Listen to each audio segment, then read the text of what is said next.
ہو تم کسی تردد میں، جس کا حاصل یہ ہے کہ اگرچہ قرآن کریم اپنے واضح اور معجزانہ دلائل کی بنا پر کسی شک و تردد کا محل نہیں ہے، لیکن اپنی ناواقفیت سے پھر بھی تمہیں کوئی تردد ہو تو سن لو، فَأْتُوا بِسُورَةٍ مِّن مِثْلِهِ، لفظ سورہ کے معنی محدود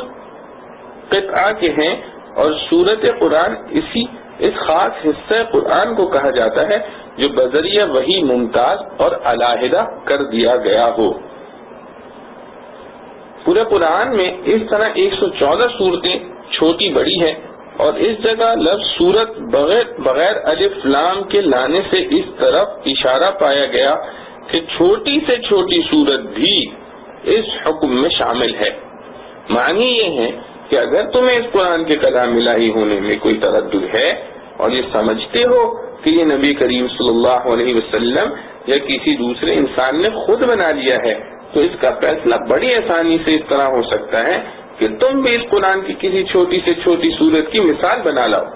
اگر تم اس کی مثال بنانے میں کامیاب ہو گئے تو بے شک تمہیں حق ہوگا کہ اس کو بھی کسی انسان کا کلام قرار دو، اور اگر تم عاجز ہو گئے تو سمجھ لو کہ یہ انسان کی طاقت سے بالا تر خالص اللہ جل شأنہ کا کلام ہے۔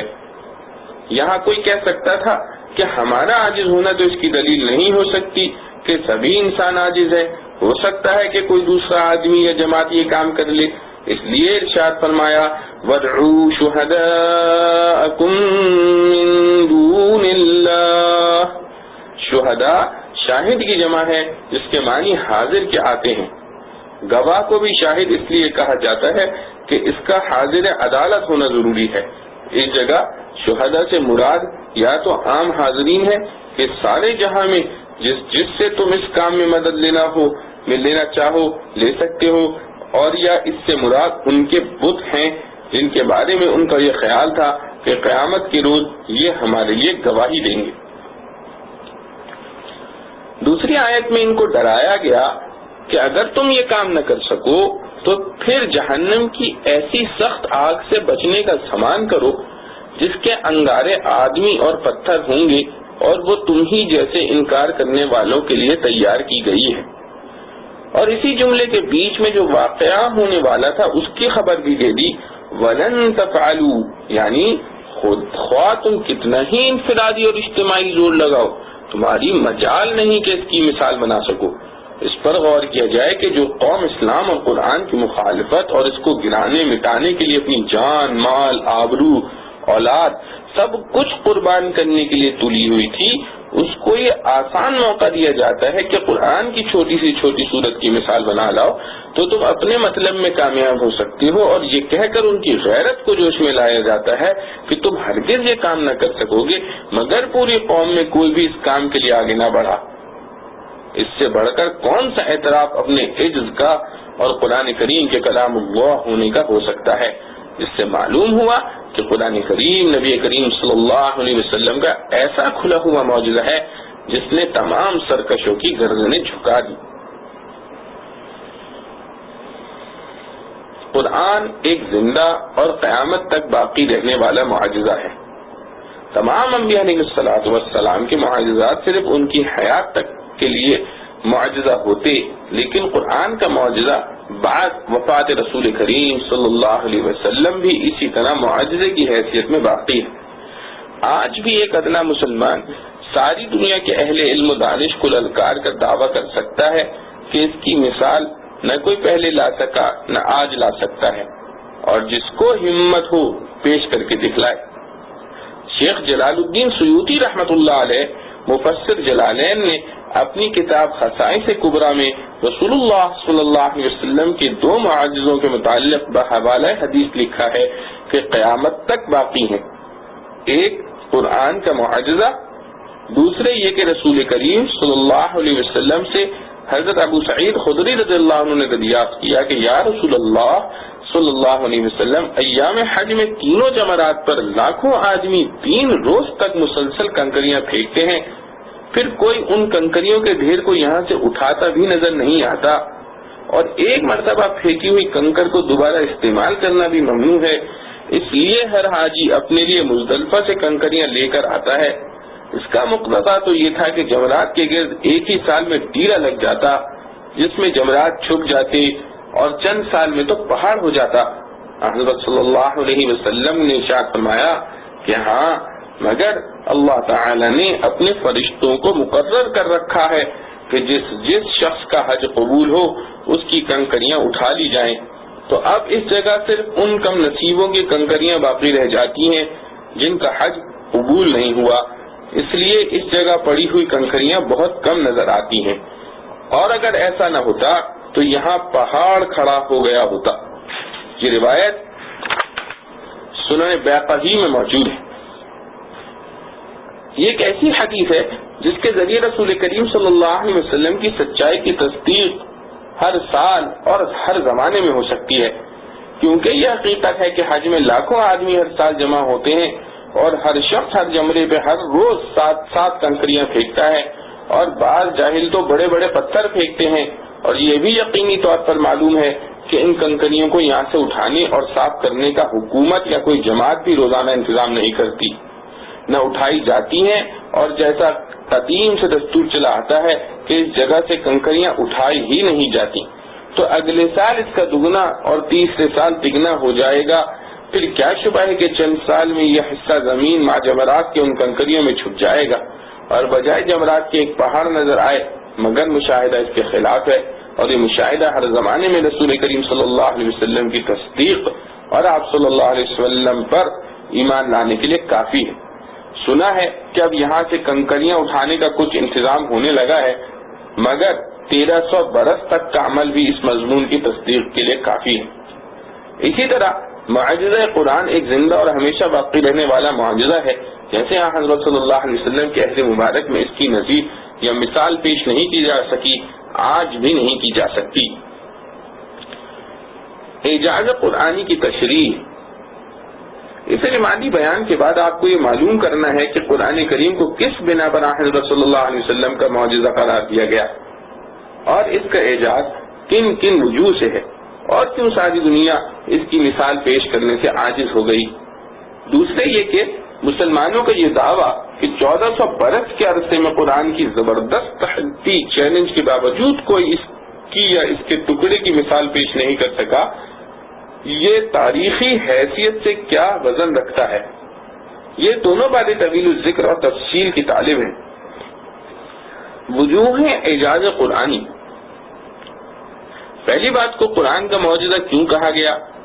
پہلی بات کہ قرآن کو معجزہ کیوں کہا گیا، اور وہ کیا وجوہ ہیں جن کے سبب ساری دنیا اس کی مثال پیش کرنے سے عاجز ہے۔ اس پر قدیم و جدید علماء نے مستقل کتابیں لکھی ہیں، اور ہر مفسر نے اپنے اپنے طرز میں اس مضمون کو بیان کیا ہے۔ میں اختصار کے ساتھ چند ضروری چیزیں عرض کرتا ہوں۔ اس جگہ سب سے پہلے غور کرنے کی چیز یہ ہے کہ یہ عجیب و غریب کل علوم کی جامع کتاب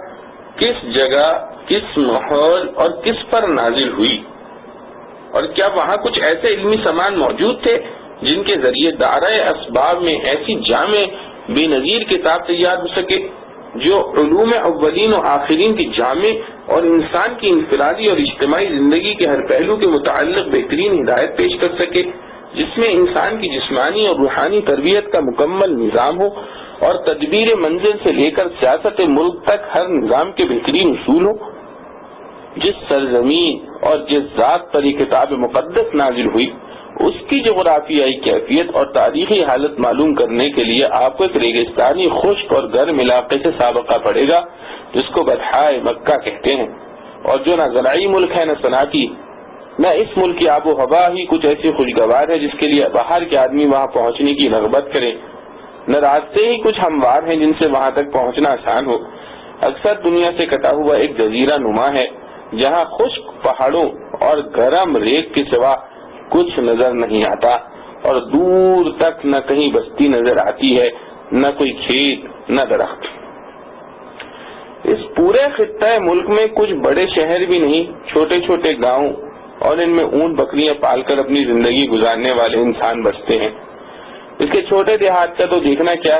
جو برائے نام چند شہر کہلاتے ہیں، ان میں بھی کسی قسم کے علم و تعلیم کا کوئی چرچا نہیں،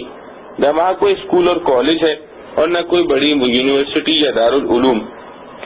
وہاں کے باشندوں کو اللہ تعالیٰ نے محض قدرتی اور پیدائشی طور پر فصاحت و بلاغت کا ایک فن ضرور دیا ہے،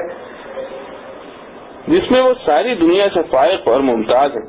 وہ نثر اور نظم میں ایسے قادر الکلام ہیں کہ جب بولتے ہیں تو رات کی طرح کڑکتے اور بادل کی طرح برستے ہیں۔ ان کی ادنا اندنا چھوکریاں ایسے فصیح و بلیغ شعر کہتی ہیں کہ دنیا کے ادیب حیران رہ جائیں۔ لیکن یہ سب کچھ ان کا فطری فن ہے جو کسی مکتب یا مدرسے میں حاصل نہیں کیا جاتا۔ غرض نہ وہاں تعلیم و تعلم کا کوئی سامان ہے، نہ وہاں رہنے کے لیے والوں کو ان چیزوں سے کوئی لگاؤ یا دل بستگی ہے۔ ان میں کچھ لوگ شہری زندگی بسر کرنے والے ہیں تو وہ تجارت پیشہ ہیں، مختلف اجناس مال کی درآمد برآمد ان کا مشغلہ ہے۔ اس ملک کے قدیم شہر مکہ کے ایک شریف گھرانے میں وہ ذات مقدس پیدا ہوتی ہے جو محبت وحی ہے، جس پر قرآن اترا ہے۔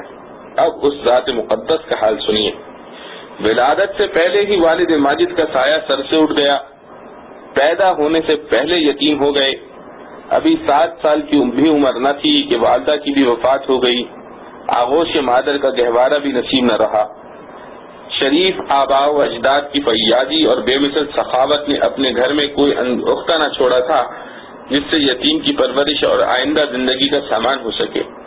نہایت عسرت کی زندگی، پھر ماں باپ کا سایہ سر پر نہیں، ان حالات میں آپ صلی اللہ علیہ وسلم نے پرورش پائی اور عمر کا ابتدائی حصہ گزارا جو تعلیم و تعلم کا اصلی وقت ہے۔ اس وقت اگر مکہ میں کوئی دارالعلوم یا اسکول و کالج بھی ہوتا تو بھی آپ صلی اللہ علیہ وآلہ وسلم کے لیے اس سے استفادہ مشکل تھا، مگر معلوم ہو چکا کہ وہاں سے ویسے یہ علمی مشغلہ اور اس سے دلچسپی ہی کسی کو نہ تھی۔ اسی لیے یہ پوری قوم عرب امیین کہلاتے تھے۔ قرآن کریم نے بھی ان کے متعلق یہ لفظ استعمال کیا ہے۔ اس کا لازمی نتیجہ یہی ہونا تھا کہ آپ صلی اللہ تعالی علیہ وآلہ وسلم ہر قسم کی تعلیم و تعلم سے بے خبر رہے۔ وہاں کوئی بڑا عالم بھی ایسا نہ تھا جس کی صحبت میں رہ کر یہ علوم حاصل کیے جا سکیں جن کا قرآن حامل ہے۔ پھر قدرت کو تو ایک فوق العادت معجزہ دکھلانا تھا۔ آپ صلی اللہ علیہ وسلم کے لیے خصوصی طور پر ایسے سامان ہوئے، معمولی نوشت خوان جو ہر جگہ کے لوگ کسی نہ کسی طرح سیکھ ہی لیتے ہیں، آپ صلی اللہ علیہ وسلم نے وہ بھی نہ سیکھی بلکہ امی محض رہے کہ اپنا نام تک بھی نہ لکھ سکتے تھے۔ عرب کا مخصوص فن شعر و سخن تھا جس کے لیے خاص اجتماعات کیے جاتے تھے اور مشاعرے منعقد ہوتے اور اس میں ہر شخص مسابقت کی کوشش کرتا تھا۔ آپ صلی اللہ تعالی علیہ وسلم کو حق تعالی جل شانہ نے ایسی فطرت عطا فرمائی تھی کہ ان چیزوں سے بھی دلچسپی نہ لی، نہ کبھی کوئی شعر یا قصیدہ لکھا، نہ کسی ایسی مجلس میں شریک ہوئے۔ ہاں،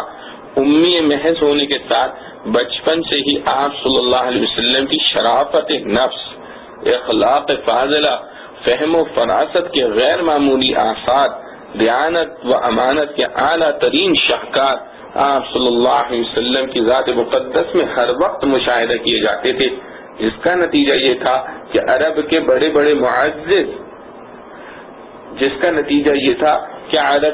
بڑے مغرور و متکبر سردار آپ صلی اللہ علیہ وسلم کی تعظیم کرتے تھے اور سارے مکہ میں آپ صلی اللہ علیہ وسلم کو امین کے لقب سے پکارا جاتا تھا۔ یہ امی محض 40 سال تک مکہ میں اپنی برادری کے سامنے رہتے ہیں، کسی دوسرے ملک کا سفر بھی نہیں کرتے جس سے یہ خیال پیدا ہو سکے کہ وہاں جا کر علوم حاصل کیے ہوں گے۔ صرف ملک کے شام کے 2 تجارتی سفر ہوئے، وہ بھی گنے چنے دن کے لیے، جس میں اس کا کوئی امکان نہیں۔ اس امی محض ذات مقدس کی زندگی کے 40 سال مکہ میں اپنی برادری میں اس طرح گزرے کہ نہ کبھی کسی کتاب یا قلم کو ہاتھ لگایا، نہ کسی مکتب میں گئے، نہ کسی مجلس میں کوئی نظم و قصیدہ ہی پڑھا۔ ٹھیک 40 سال کے بعد ان کی زبان مبارک پر وہ کلام آنے لگا اس کا نام قرآن ہے، جو اپنی لفظی فصاحت و بلاغت کے لحاظ سے اور معنوی علوم و فنون کے لحاظ سے محیر العقول کلام ہے۔ اگر صرف اتنا ہی ہوتا تو بھی اس کے معجزہ ہونے میں کسی انصاف پسند کو کیا شبہ رہ سکتا ہے؟ مگر یہاں یہی نہیں بلکہ اس نے ساری دنیا کو تحدی کی، چیلنج دیا کہ کسی کو اس کے کلام الہی ہونے میں شبہ ہو تو اس کا مثل بنا لائے۔ اب ایک طرف قرآن کی یہ تحدی اور چیلنج، اور دوسری طرف ساری دنیا کی مخالف طاقتیں جو اسلام اور پیغمبر اسلام صلی اللہ علیہ وسلم کو شکست دینے کے لیے اپنی مال، جان، اولاد، آبرو سب گنوانے کو تیار ہیں، مگر اتنا کام کرنے کے لیے کوئی جرأت نہیں کرتا کہ قرآن کی ایک چھوٹی سی سورت کی مثال بنا لائے۔ فرض کر لیجئے کہ یہ کتاب بے مثال و بے نظیر بھی نہ ہوتی، جب بھی ایک امی محض کی زبان سے اس کا ظہور اعجاز قرآن اور وجوہ اعجاز کی تفصیل میں جائے بغیر بھی قرآن کریم کے معجزہ ہونے کے لیے کم نہیں، جس کو ہر عالم و جاہل سمجھ سکتا ہے۔ اعجاز قرآن کی دوسری وجہ، اب اعجاز قرآن کی وہ دوسری وجہ دیکھیے۔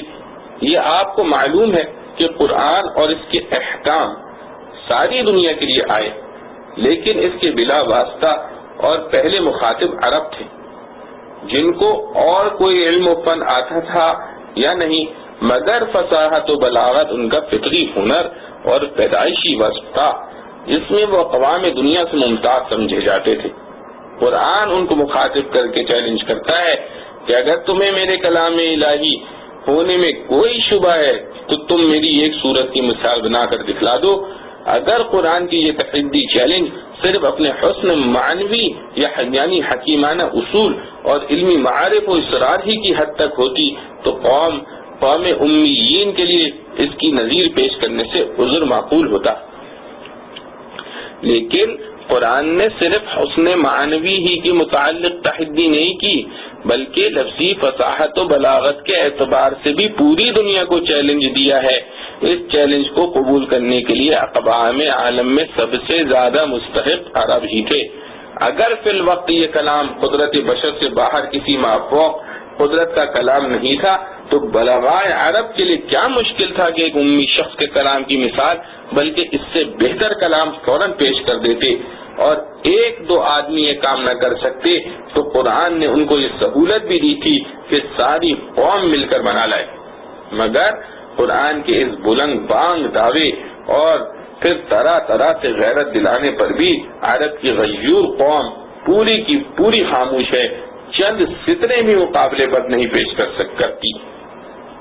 عرب کے سرداروں نے قرآن اور اسلام کے مٹانے اور پیغمبر اسلام صلی اللہ علیہ وآلہ وسلم کو مغلوب کرنے میں جس طرح اپنی ایڑی چوٹی کا زور لگایا وہ کسی لکھے پڑھے آدمی سے مخفی نہیں۔ شروع میں حضرت صلی اللہ علیہ وسلم اور آپ صلی اللہ علیہ وسلم کے گنے چنے رفقا کو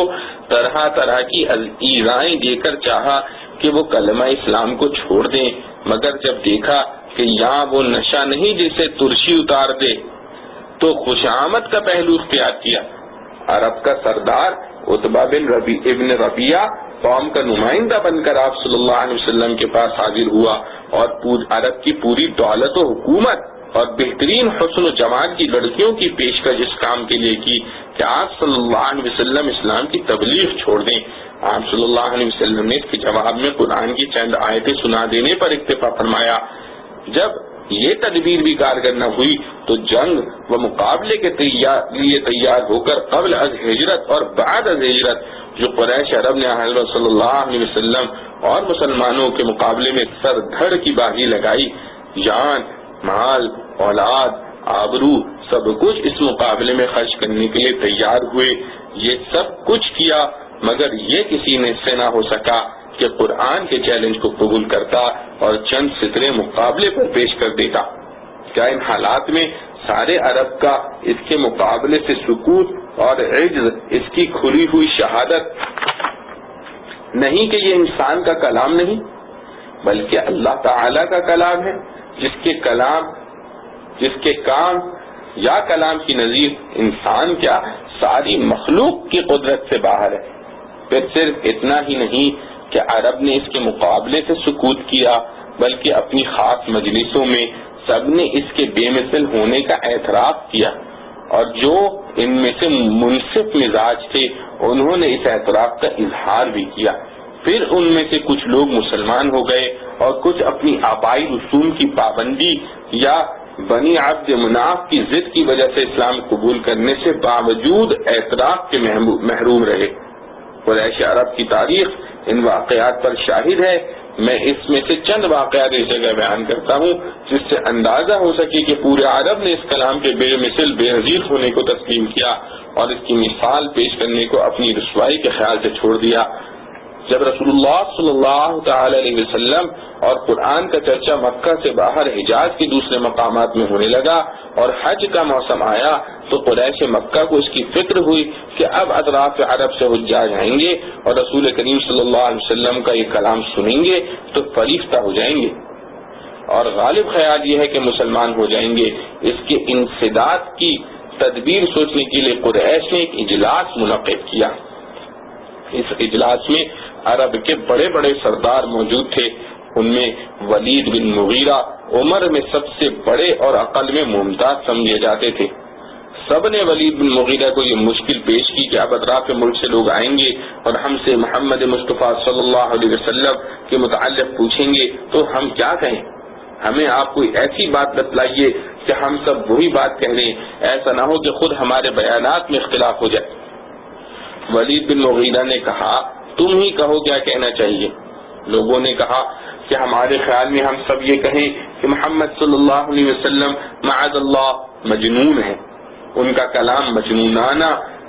بڑھ ہے۔ ولید بن مغیرہ نے کہا کہ تم ایسا ہرگز نہ کہنا، کیونکہ یہ لوگ جب ان کے پاس جائیں گے اور ان سے ملاقات و گفتگو کریں گے اور ان کو ایک فصیح و بلیغ عاقل انسان پائیں گے تو انہیں یقین ہو جائے گا کہ تم نے جھوٹ بولا ہے۔ پھر کچھ لوگوں نے کہا کہ اچھا اب ان کو یہ کہیں کہ وہ ایک شاعر ہیں۔ ولید نے اس سے بھی منع کیا اور کہا کہ جب لوگ ان کا کلام سنیں گے تو وہ تو شعر و شاعری کے ماہر ہیں، انہیں یقین ہو جائے گا کہ یہ شعر نہیں اور نہ آپ صلی اللہ علیہ وسلم شاعر ہیں، نتیجہ یہ ہوگا کہ یہ سب لوگ تمہیں جھوٹا سمجھیں گے۔ پھر کچھ لوگوں نے کہا کہ تو پھر ہم ان کو کاہن قرار دیں جو شیاطین و جنات سے سن کر غیب کی خبریں دیا کرتے ہیں۔ ولید نے کہا یہ بھی غلط ہے، کیونکہ جب لوگ ان کا کلام سنیں گے تو پتہ چل جائے گا کہ یہ کلام کسی کاہن کا نہیں ہے، وہ پھر بھی تمہیں ہی جھوٹا سمجھیں گے۔ اس کے بعد قرآن کے بارے میں جو ولید بن مغیرہ کے تاثرات تھے ان کو ان الفاظ میں بیان کیا۔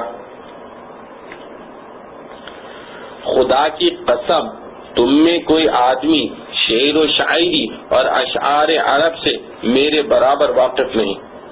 خدا کی قسم اس کلام میں خاص حلاوت ہے اور ایک خاص رونق ہے جو میں کسی شاعر یا فصیح و بلیغ کے کلام میں نہیں پاتا۔ پھر ان کی قوم نے دریافت کیا کہ آپ ہی بتلائیے پھر ہم کیا کریں اور ان کے بارے میں لوگوں سے کیا کہیں۔ ولید نے کہا میں غور کرنے کے بعد کچھ جواب دوں گا۔ پھر بھی بہت سوچنے کے بعد کہا کہ اگر کچھ کہنا ہی ہے تو تم ان کو ساحر کہو، کہ اپنے جادو سے باپ بیٹے اور میاں بیوی میں تفرقہ ڈال دیتے ہیں۔ قوم اس پر مطمئن اور متفق ہو گئی اور سب سے یہی کہنا شروع کیا، مگر خدا کا چراغ کہیں پھوکوں سے بجھنے والا تھا۔ اطراف عرب کے لوگ آئے، قرآن سنا اور بہت سے مسلمان ہو گئے اور اطراف عرب میں اسلام پھیل گیا۔ اسی طرح ایک قریشی سردار نضر بن حارث نے ایک مرتبہ اپنی قوم کو خطاب کر کے کہا، اے قوم قریش، آج تم ایک مصیبت میں گرفتار ہو کہ اس سے پہلے کبھی ایسی مصیبت سے سابقہ نہیں پڑا تھا کہ محمد صلی اللہ علیہ وسلم تمہاری قوم کے ایک نوجوان تھے اور تم سب ان کے عادات و اخلاق کی گرویدہ اور اپنی قوم میں ان کو سب سے زیادہ سچا اور سب سے زیادہ امانت دار جانتے اور کہتے تھے، اور جب کہ ان صلی اللہ علیہ وسلم کے سر میں سفید بال آنے لگے اور انہوں نے ایک بے مثل کلام اللہ کی طرف سے پیش کیا تو تم ان کو جادوگر کہنے لگے۔ خدا کی قسم وہ جادوگر نہیں، ہم نے جادوگروں کو دیکھا اور برتا ہے، ان کے کلام سنے ہیں اور طریقوں کو سمجھا ہے، وہ بالکل اس سے مختلف ہیں۔ اور کبھی تم ان کو کاہن کہنے لگے، خدا کی قسم وہ کاہن بھی نہیں، ہم نے بہت کاہنوں کو دیکھا اور ان کے کلام سنے ہیں، ان کو ان کے کلام سے کوئی مناسبت نہیں۔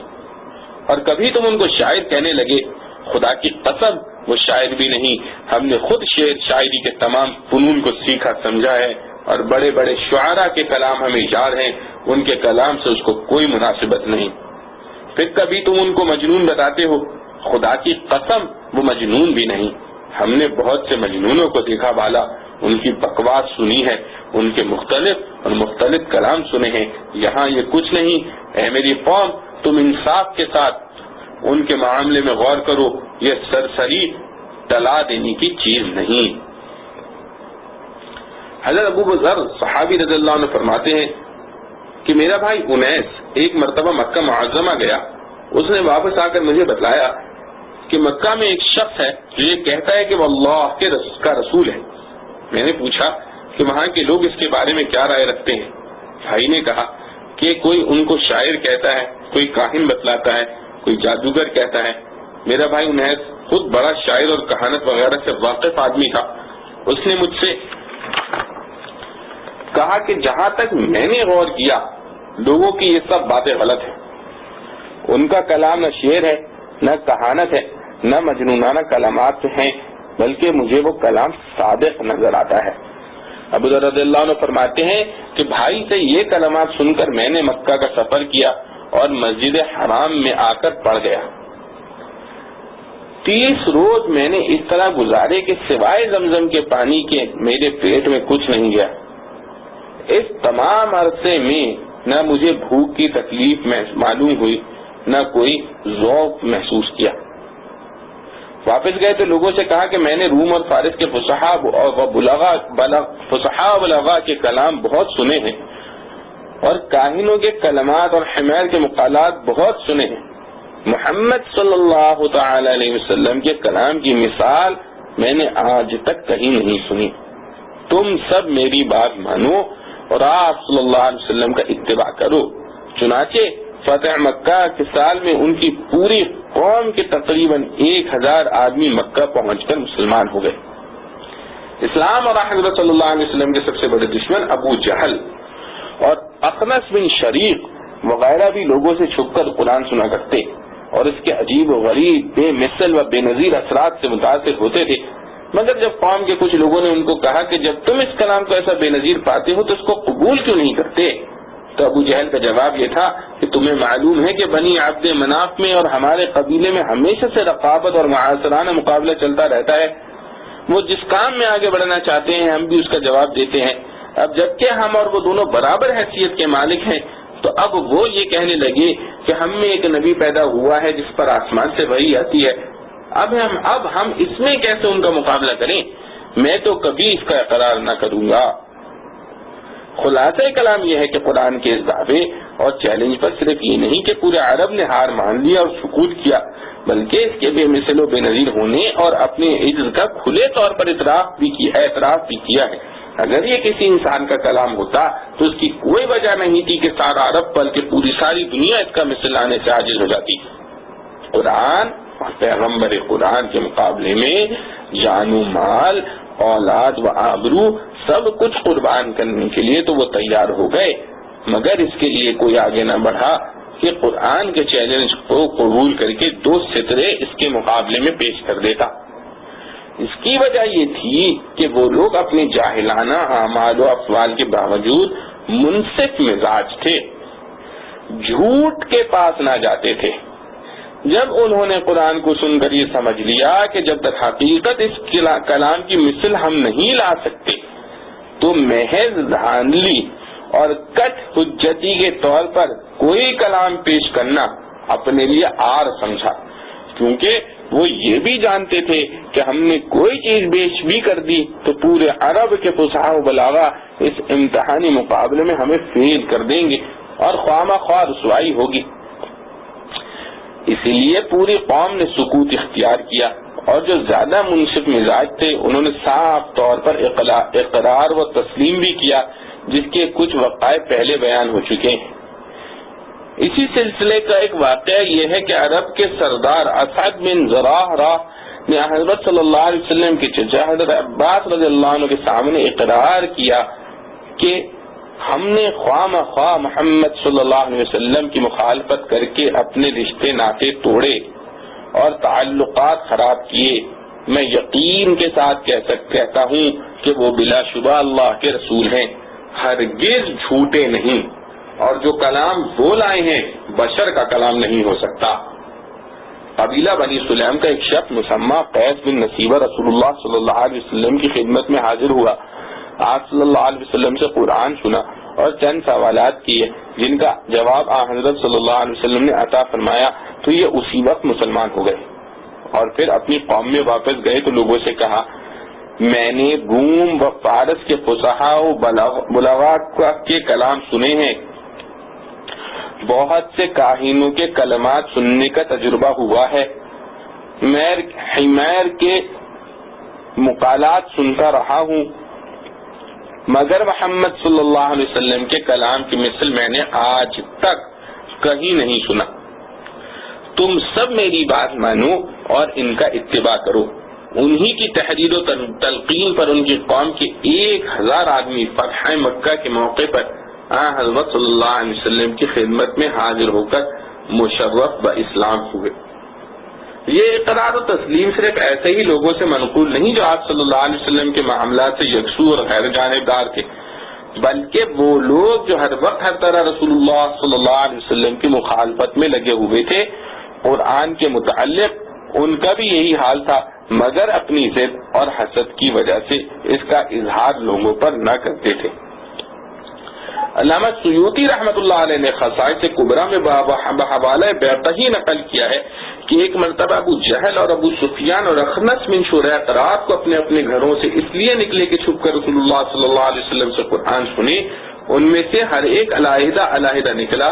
ایک کی دوسرے کو خبر نہ کی، اور علیحدہ علیحدہ گوشوں میں چھپ کر قرآن سننے لگے. تو اس میں ایسے محب ہوئے کہ ساری رات گزر گئی. جب صبح ہو گئی تو سب واپس ہوئے، اتفاقاً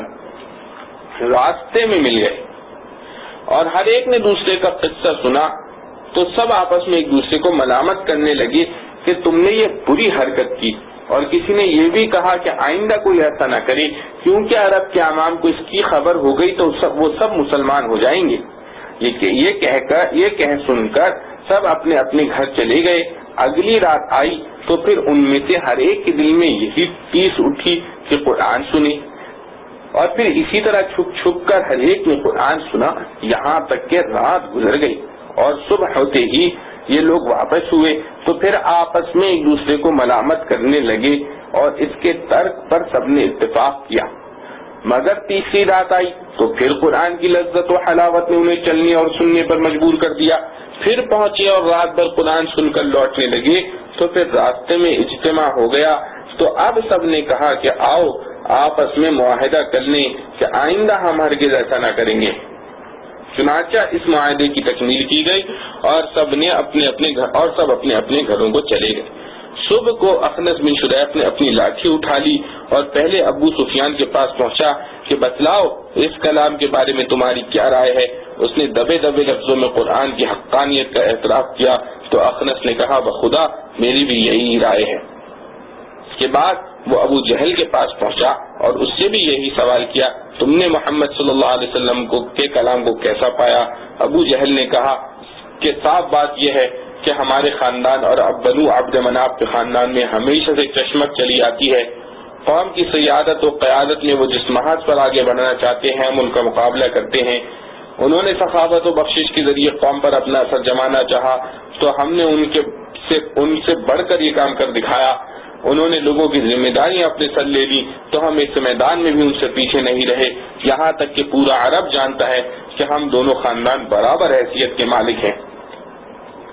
ان حالات میں ان کے خاندان سے یہ آواز اٹھی کہ ہمارے میں ایک نبی پیدا ہوا ہے جس پر آسمان سے وحی آتی ہے. اب ظاہر ہے کہ اس کا مقابلہ ہم کیسے کریں. اس لیے ہم نے تو یہ طے کر لیا ہے کہ ہم زور اور طاقت سے ان کا مقابلہ کریں گے اور ہرگز ان پر ایمان نہ لائیں گے. یہ ہے قرآن کا وہ کھلا ہوا معجزہ جس کا دشمنوں کو بھی اعتراف کرنا پڑا ہے یہ تمام واقعات علامہ جلال الدین سیوطی رحمۃ اللہ علیہ نے خصائص کبریٰ میں نقل کیے ہیں۔ وآخر دعوانا الحمد للہ رب العالمین۔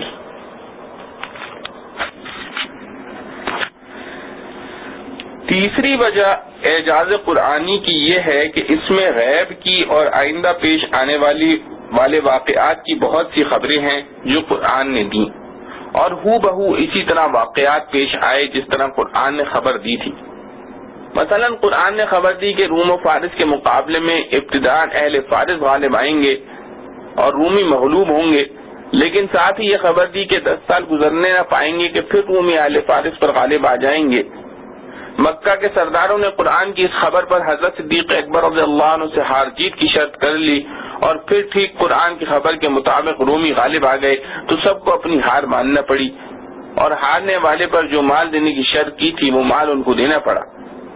رسول کریم صلی اللہ علیہ وسلم نے اس مال کو قبول نہیں فرمایا کہ کیونکہ وہ ایک قسم کا جوا تھا۔ اسی طرح اور بہت سے واقعات اور خبریں ہیں جو امور غیبیہ کے متعلق قرآن میں دی گئیں، اور ان کی سچائی بالکل روز روشن کی طرح واضح ہو گئی۔ چوتھی وجہ اعجاز قرآنی کی یہ ہے کہ اس میں پچھلی امتوں اور ان کی شرائع اور تاریخی حالات کا ایسا صاف تذکرہ ہے کہ اس زمانے کے بڑے بڑے علماء یہود و نصارہ جو پچھلی کتابوں کے ماہر سمجھے جاتے تھے ان کو بھی اتنی معلومات نہ تھی، اور رسول اللہ صلی اللہ علیہ وسلم نے کبھی نہ کسی مکتب میں قدم رکھا، نہ کسی عالم کی صحبت اٹھائی، نہ کسی کتاب کو ہاتھ لگایا۔ پھر یہ ابتدائی دنیا سے آپ صلی اللہ علیہ وسلم کے زمانے تک تمام اقوام عالم کے تاریخی حالات اور نہایت صحیح اور سچے سوانح اور ان کی شریعتوں کی تفصیلات کا بیان ظاہر ہے کہ بجز اس کے نہیں ہو سکتا کہ یہ کلام اللہ تعالی ہی کا ہو، اور اللہ تعالی ہی نے آپ کو یہ خبریں دی ہوں۔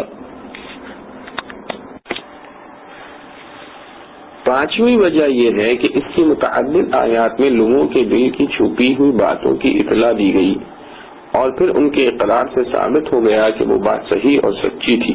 یہ کام بھی عالم الغیب و شہادہ ہی کر سکتا ہے، کسی بشر سے عادتاً ممکن نہیں۔ مثلا ارشاد قرآنی ہے اذ ہمت طائفتان منکم ان تفشلا، جب تمہاری دو جماعتوں نے دل میں ارادہ کیا کہ پسپا ہو جائیں، اور یہ ارشاد ہے کہ یقولون فی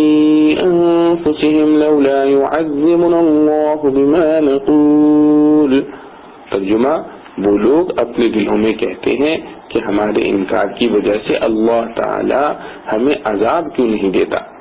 یہ سب باتیں ایسی ہیں کہ جن کو انہوں نے کسی سے ظاہر نہیں کیا، قرآن کریم ہی نے ان کا انکشاف کیا ہے۔ چھٹی وجہ اعجاز قرآنی کی وہ آیات ہیں جن میں قرآن نے کسی قوم یا فرد کے متعلق یہ پیشن گوئی کی کہ وہ فلاں کام نہ کر سکیں گے، اور پھر وہ لوگ باوجود ظاہری قدرت کے اس کام کو نہ کر سکے۔ جیسے یہود کے متعلق قرآن نے اعلان کیا کہ اگر وہ فی الواقع اپنے آپ کو اللہ کے دوست اور ولی سمجھتے ہیں تو انہیں اللہ کے پاس جانے سے محبت ہونا چاہیے، وہ ذرا موت کی تمنا کر کے دکھائیں، اور پھر ارشاد فرمایا وَلَن يَتَمَنَّوْهُ أَبَدًا، وہ ہرگز موت کی تمنا نہ کر سکیں گے۔ موت کی تمنا کرنا کسی کے لیے مشکل نہ تھا، خصوصاً ان لوگوں کے لیے جو قرآن کو جھٹلاتے تھے۔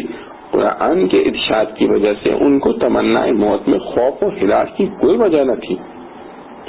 یہود کے لیے تو مسلمانوں کو شکست دینے کا یہ موقع بڑا غنیمت تھا کہ فوراً تمنا موت کا ہر مجلس و محفل میں اعلان کرتے، مگر یہودیوں یا مشرکین زبان سے کتنا ہی قرآن کو جھٹلائیں، ان کے دل جانتے تھے کہ قرآن سچا ہے، اس کی کوئی بات غلط نہیں ہو سکتی۔ اگر موت کی تمنا ہم اس وقت کریں گے تو فوراً مر جائیں گے۔ اس لیے قرآن کے اس کھلے ہوئے چیلنج کے باوجود کسی یہودی کی ہمت نہ ہوئی کہ ایک مرتبہ زبان سے تمنا موت کا اظہار کر دے۔ ساتویں وجہ وہ خاص کیفیت ہے کہ قرآن کے سننے سے ہر خاص و عام اور مومن و کافر تک تعریف ہوتی ہے، جیسے حضرت جبیر بن مطعم رضی اللہ تعالی عنہ کو اسلام لانے سے پہلے پیش آیا کہ اتفاقاً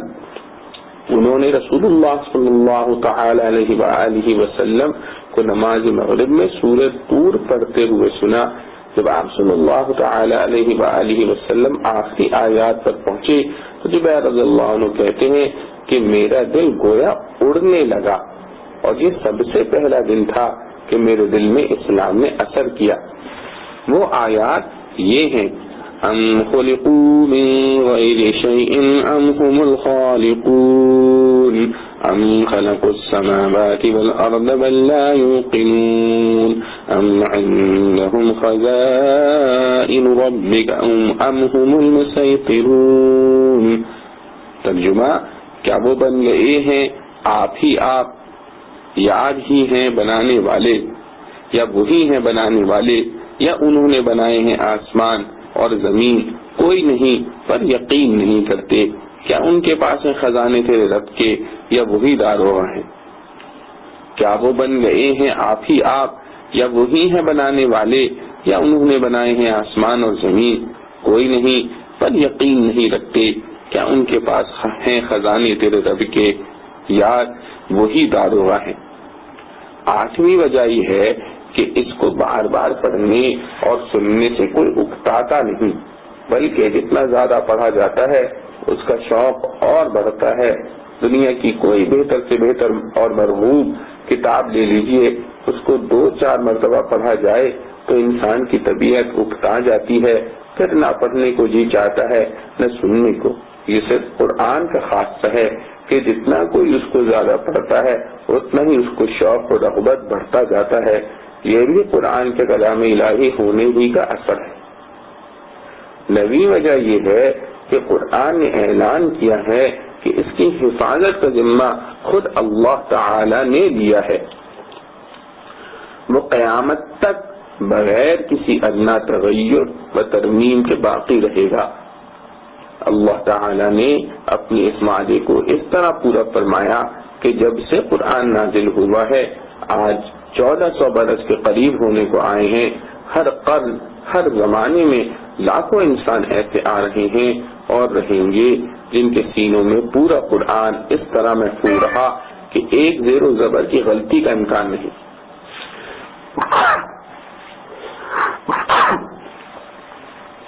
ہر زمانے میں مرد، عورت، بچے، بوڑھے اس کے حافظ ملتے ہیں۔ بڑے سے بڑا عالم اگر کہیں ایک زیر و زبر کی غلطی کر جائے تو ذرا سے بچے وہی غلطی پکڑ لیں گے۔ دنیا کا کوئی مذہب اپنی مذہب کی کتاب کے متعلق اس کی مثال تو کیا اس کا 10واں حصہ بھی پیش نہیں کر سکتا۔ بہت سے مذاہب کی کتابوں میں آج یہ پتہ چلانا بھی مشکل ہو گیا ہے کہ اس کی اصل کس زبان میں آئی تھی اور اس کے کتنے اجزاء تھے۔ کتاب کی صورت میں بھی ہر قرن ہر زمانے میں جتنی اشاعت قرآن کی ہوئی شاید دنیا کی کسی کتاب کو یہ بات نصیب نہیں، حالانکہ تاریخ شاہد ہے کہ ہر زمانے میں مسلمانوں کی تعداد دنیا میں بنسبت منکرین اور کافروں کے بہت کم رہی، اور ذرائع نشر و اشاعت بھی جتنے غیر مسلموں کو حاصل رہے ہیں، مسلمانوں کو اس کا کوئی معتدی حصہ نصیب نہ تھا۔ مگر ان باتوں کے باوجود کسی قوم، کسی مذہب کی کوئی کتاب دنیا میں اتنی شائع نہیں ہوئی جتنا قرآن شائع ہوا۔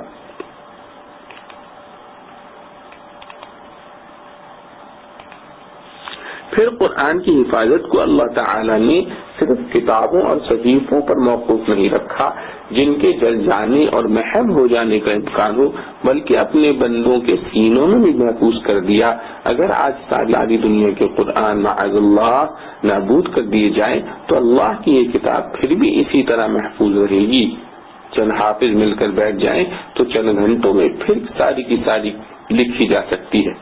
یہ بے نظیر حفاظت بھی صرف قرآن ہی کا خاصہ اور اس کے کلام الہی ہونے کا نمایاں ثبوت ہے کہ جس طرح اللہ رب العزت کی ذات ہمیشہ باقی رہنے والی ہے، اس پر کسی مخلوق کا تصرف نہیں چل سکتا، اسی طرح اس کا کلام بھی ہمیشہ باقی رہنے والا ہے، اس پر کسی مخلوق کا تصرف نہیں چل سکتا۔ اسی طرح اس کا کلام بھی ہمیشہ تمام مخلوقات کی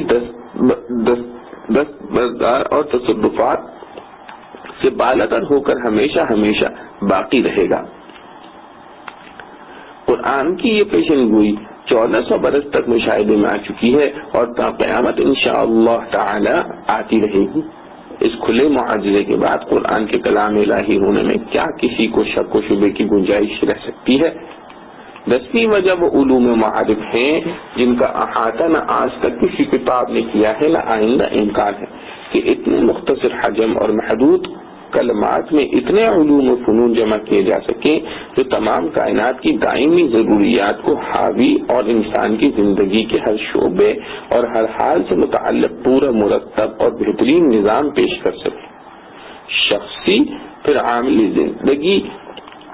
سے لے کر قبائلی اور شہری زندگی تک اور پھر عمرانیات و اجتماعیات اور سیاست ممالک کے ہر پہلو پر حاوی نظام پیش کر دے۔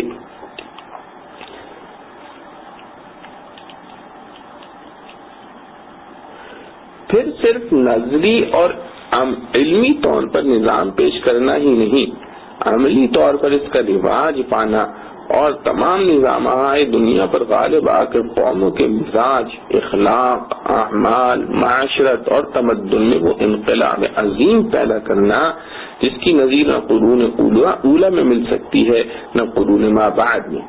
یہ حیرت انگیز انقلاب کیا کسی انسان کی قدرت اور اس کی حکمت عملی کا نتیجہ ہو سکتا ہے،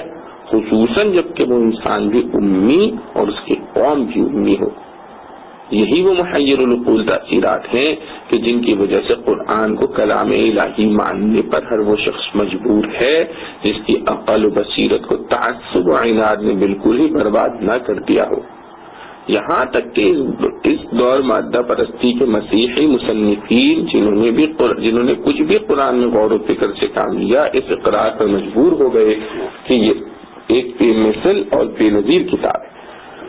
فرانس کا مشہور مستشرق ڈاکٹر موڈیز، جس کو حکومت فرانس کی وزارت معارف نے قرآن کریم کی 62 سورتوں کا ترجمہ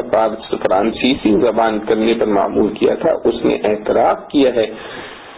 جس کا اردو ترجمہ یہ ہے: بے شک قرآن کا طرز بیان خالق جل وعلا کا طرز بیان ہے۔ بلا شبہ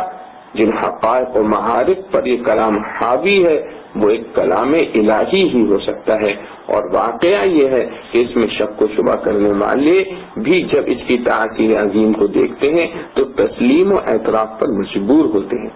50 کروڑ مسلمان جو سطح زمین کے ہر حصے پر پھیلے ہوئے ہیں، ان میں قرآن کی خاص تاثیر کو دیکھ کر مسیحی مشن میں کام کرنے والے بالاجماع اس کا اعتراف کرتے ہیں کہ ایک واقعہ بھی ایسا پیش نہیں کیا جا سکتا کہ جس مسلمان نے اسلام اور قرآن کو سمجھ لیا وہ کبھی مرتد ہوا یا قرآن کا منکر ہو گیا ہو۔ مسلمانوں میں تاثیر قرآنی کا یہ اعتراف اس مسیحی مستشرق سے ایک ایسے دور میں ہو رہا ہے جبکہ خود مسلمان اسلام اور قرآن سے بیگانہ، اس کی تعلیمات سے دور، اس کی تلاوت سے غافل ہو چکے ہیں۔ کاش یہ مصنف اسلام اور قرآن کے اس دور کو دیکھتا جبکہ مسلمانوں کی زندگی کے ہر شعبے میں قرآن کا عمل تھا اور ان کی زبانوں پر قرآن کی آیات تھیں۔ اسی طرح دوسرے مسیحی مصنفین نے بھی جو منصف مزاج ہیں اسی قسم کے اعتراف کیے ہیں۔ مسٹر ولیم میور نے اپنی کتاب حیات محمد صلی اللہ تعالی علیہ وآلہ وسلم میں واضح طور پر اس کا اعتراف کیا ہے، اور ڈاکٹر شملی شمیل نے اس پر ایک مستقل مقالہ لکھا ہے۔ قرآن کے کلام الہی اور معجزہ نبوی صلی اللہ علیہ وآلہ وسلم ہونے پر 10 وجوہ آپ سن چکے ہیں۔ آخر میں ایک اجمالی نظر اس پر ڈالیے کہ محمد مصطفیٰ صلی اللہ علیہ وسلم پیدائشی یتیم ہو کر دنیا میں تشریف لائے ہیں، پھر عمر بھر کسی مکتب میں قدم نہیں رکھتے، قلم اور کتاب کو ہاتھ نہیں لگاتے، اپنا نام بھی خود نہیں لکھ سکتے، اسی میں جوان ہوتے ہیں۔ آپ صلی اللہ تعالی علیہ وسلم کی طبیعت عزلت پسند ہے، کسی کھیل تماشا جلسوں ہنگاموں میں جانے کے بھی عادی نہیں، شعر و سخن سے بھی مناسبت نہیں، کسی قومی اجتماع میں کبھی کوئی خطبہ دینے یا تقریر کرنے کا بھی عمر بھر اتفاق نہیں ہوتا۔ 40 سال ہونے کے بعد جبکہ ادھیڑ عمر میں پہنچ جاتے ہیں اور عادتاً کسی علم کے سیکھنے سکھانے کا وقت ختم ہو جاتا ہے، اس وقت آپ صلی اللہ علیہ وآلہ وسلم کی زبان مبارک پر ایک ایسا محیر العقول، جامع حقائق، فصاحت و بلاغت میں اعجاز نما کلام آنے لگتا ہے جو کسی بڑے سے بڑے عالم، ماہر اور فصیح و بلیغ سے بھی ممکن نہیں، جس کے ذریعے آپ صلی اللہ تعالی علیہ وسلم عرب کے بڑے بڑے فصحاء و بلاغاء کو خطاب فرماتے ہیں، ان کے جلسوں میں پہنچ کر خطبے دیتے ہیں اور پوری دنیا کے لیے عموماً عرب کے لیے خصوصاً یہ چیلنج سناتے ہیں کہ کوئی اس کے کلام الہی ہونے میں شبہ کرے تو اس کے کسی چھوٹے سے حصے کی مثال کو بنا کر دکھلا دے۔ اس پر پوری قوم مثال پیش کرنے سے عاجز ہو جاتی ہے۔ پوری قوم جو آپ صلی اللہ علیہ وسلم کو پہلے امین کے لقب سے پکارتی اور تعظیم کرتی تھی، آپ صلی اللہ تعالی علیہ وسلم کی مخالف ہو جاتی ہے۔ اس کلام کی تبلیغ سے باز رکھنے کے لیے دولت، حکومت اور ہر انسانی خواہش کی چیزیں پیش کرتی ہے۔ آپ صلی اللہ علیہ وسلم ان میں سے کسی چیز کو قبول نہیں فرماتے۔ پوری قوم آپ صلی اللہ علیہ وسلم کو اور آپ صلی اللہ علیہ وسلم کے رفقا کو ستانے، ظلم کرنے پر آمادہ ہو جاتی ہے۔ آپ صلی اللہ علیہ وسلم یہ سب کچھ برداشت کرتے ہیں مگر اس کلام کی تبلیغ نہیں چھوڑتے۔ قوم آپ صلی اللہ علیہ وسلم کے قتل کی سازشیں کرتی ہے، جنگ و جدل پر آمادہ ہو جاتی ہے۔ آپ صلی اللہ علیہ وسلم کو اپنا وطن چھوڑ کر مدینہ جانا پڑتا ہے۔ آپ صلی اللہ علیہ وسلم کی قوم آپ صلی اللہ علیہ وسلم کو وہاں بھی سکون سے نہیں بیٹھنے دیتی۔ سارا عرب اور اہل کتاب آپ صلی اللہ علیہ وسلم کی مخالفت پر جمع ہو جاتا ہے۔ آئے دن مدینہ پر حملے ہوتے ہیں، آپ صلی اللہ علیہ وسلم کے مخالفین یہ سب کچھ کرتے ہیں مگر قرآن کے چیلنج کو قبول کر کے ایک چھوٹی سی سورت قرآن کی مثل بنا کر پیش نہیں کرتے۔ قرآن ان کو غیرت دلاتا ہے، اس پر بھی ان کی رگ حمیت میں حرکت نہیں ہوتی۔ صرف یہی نہیں کہ پورا عرب قرآن کی مثال پیش کرنے سے عاجز رہا بلکہ خود وہ ذات اقدس جس پر یہ قرآن نازل ہوا وہ بھی اس کی مثال اپنی طرف سے پیش نہیں کر سکتے۔ ان کا سارا کلام یعنی حدیث جس طرح کا ہے، قرآن کا کلام یقیناً اس سے ممتاز ہے۔ قرآن کریم کا ارشاد ہے، قال الذين لا يرجون لقاء نأتي بقرآن غير هذا أو بدل قل ما يكون لي أن أبدله من تلقاء نفسي۔ ترجمہ، جو لوگ آخرت میں ہمارے سامنے آنے کے منکر ہیں وہ کہتے ہیں کہ اسی جیسا ایک اور قرآن بنا دیجئے یا اس کو بدل دیجئے، تو آپ صلی اللہ علیہ وسلم فرما دیجئے کہ میرے لیے یہ ممکن نہیں کہ میں اپنی طرف سے اس کو بدل ڈالوں۔ ایک طرف تو قرآن کے یہ کھلے کھلے معجزات ہیں جو اس کے کلام الہی ہونے پر شاہد ہیں، دوسری طرف اس کے مضامین و مضمرات اور حقائق و معارف پر نظر ڈالیے تو وہ اس سے زیادہ محو حیرت بنا دینے والی چیز ہے۔ نزول قرآن کے ابتدائی طور کے چند سال تو اس حالت میں گزرے کہ قرآنی تعلیمات کو کھلے طور پر پیش کرنا بھی ممکن نہ تھا۔ حضرت صلی اللہ تعالی علیہ وسلم خفیہ طور پر لوگوں کو اصول قرآنی کی طرف دعوت دیتے تھے، پھر بے شمار مزاحمتوں اور مخالفتوں کے نرغے میں کچھ اعلانیہ دعوت بھی شروع کی جاتی ہے مگر قرآن کریم کے مجوزہ قانون کی تنفیذ کا کوئی امکان نہ تھا۔ ہجرت مدینہ کے بعد صرف 10 سال ایسے ملے جن کو مسلمانوں کے لیے آزادی کا زمانہ کہا جا سکتا ہے، جس میں قرآنی نظام کی مکمل تعلیم اور تنفیذ کی کوشش اور کوئی تعمیری کام کیا جا سکتا تھا۔ لیکن ان 10 سال میں بھی آپ تاریخ اسلام پر نظر ڈالیں تو معلوم ہوگا کہ ابتدائی 6 سال دشمنوں کے نروے اور منافقین اور یہود مدینہ کی سازشوں سے کس کو فرصت تھی کہ کوئی تعمیری کام اور ایسا نظام جو ساری دنیا کے نظاموں سے مختلف ہے عملی طور پر نافذ کر سکے۔ مسلمانوں کے خلاف سب سے بڑے بڑے معرکے انہی 6 سال کے اندر پیش آئے۔ غزوہ بدر، احد، احزاب وغیرہ سب اسی مدت کے اندر ہوئے۔ ہجرت کے 6 سال 10 سال کے لیے حدیبیہ کا صلح نامہ لکھا گیا اور صرف 1 سال اس معاہدے پر قریش عرب قائم رہے۔ اس کے بعد انہوں نے اس کو بھی توڑ ڈالا اور پھر جنگ و جہاد کا سلسلہ شروع ہو گیا۔ ظاہر اسباب میں صرف یہ 1-2 سال ہیں جو رسول اللہ صلی اللہ علیہ وسلم کو اس کام کے لیے ملے کہ قرآن کی دعوت کو عام کر سکیں اور اس کے نظام کو نافذ کرنے کی کوششیں کر سکیں۔ اسی عرصے میں آپ صلی اللہ علیہ وسلم نے بڑے بڑے سلاطین دنیا کو خطوط لکھے، قرآن کی دعوت ان کو پہنچائی، قرآنی نظام کو قائم کرنے پھیلانے کی سعی فرمائی، اور نبی کریم صلی اللہ علیہ وسلم کے آخر عمر مبارک تک اس آزادی کے صرف 4 سال ہوتے ہیں جن میں فتح مکہ کا جہاد بھی پیش آیا اور مکہ مکرمہ فتح ہوا۔ اب اس 4 سال کی قلیل مدت کو دیکھیے اور قرآن کے اس نفوذ اثر پر نظر ڈالیے کہ حضرت صلی اللہ تعالی علیہ وسلم کی وفات کے وقت تقریباً پورے جزیرۃ العرب پر قرآن کی حکومت تھی۔ اب اس 4 سال کی قلیل مدت کو دیکھیے اور قرآن کے نفوذ اثر پر نظر ڈالیے کہ حضرت صلی اللہ علیہ وسلم کی وفات کے وقت تقریباً پورے جزیرۃ العرب پر قرآن کی حکومت تھی، ایک طرف سرحد روم تک اور دوسری طرف عراق تک، تیسری طرف عدن تک پہنچ چکی تھی۔ اگر اس سے بھی قطع نظر کر لی جائے کہ رسول کریم صلی اللہ تعالی علیہ وسلم امی تھے،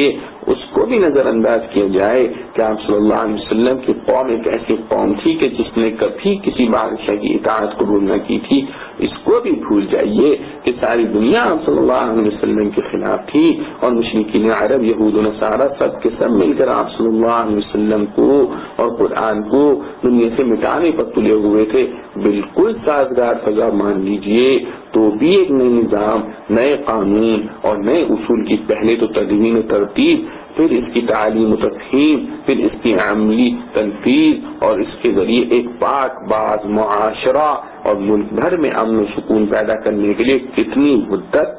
کتنا سرمایہ، کتنے آدمی درکار ہیں، اور کیا وہ حضرت صلی اللہ علیہ وسلم اور صحابہ کرام رضوان اللہ علیہ مجمعین کو حاصل تھے؟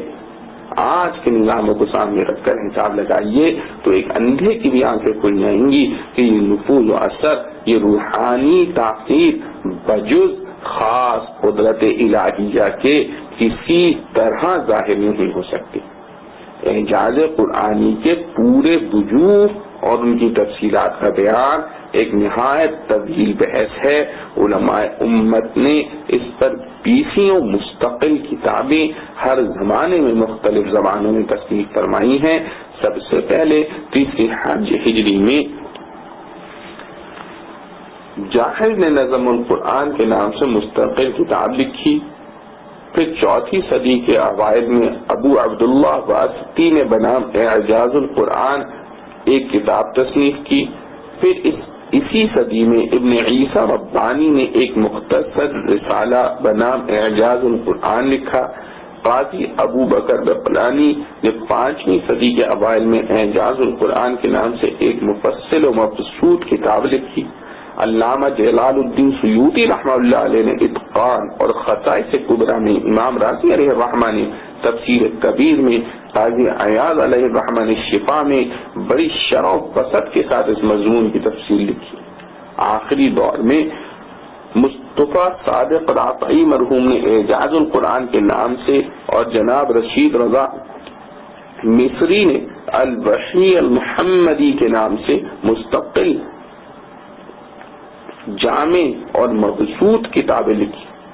اردو زبان میں استاد محترم شیخ الاسلام حضرت مولانا شبیر احمد عثمانی رحمۃ اللہ علیہ نے ایک رسالہ بنام اعجاز القرآن تصنیف فرمایا۔ یہ بھی قرآن مجید کی خصوصیات میں سے ہے کہ اس کے ایک ایک مسئلے پر مکمل تفسیروں کے علاوہ مستقل رسائل و کتابیں اتنی لکھی گئی ہیں کہ اس کی نظیر ملنا مشکل ہے۔ غرض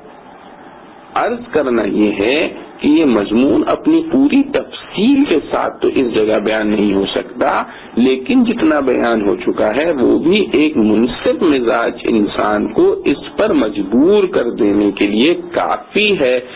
کہ قرآن کو اللہ تعالی کا کلام اور رسول اللہ صلی اللہ تعالی علیہ وآلہ وسلم کا عظیم الشان معجزہ تسلیم کر لے۔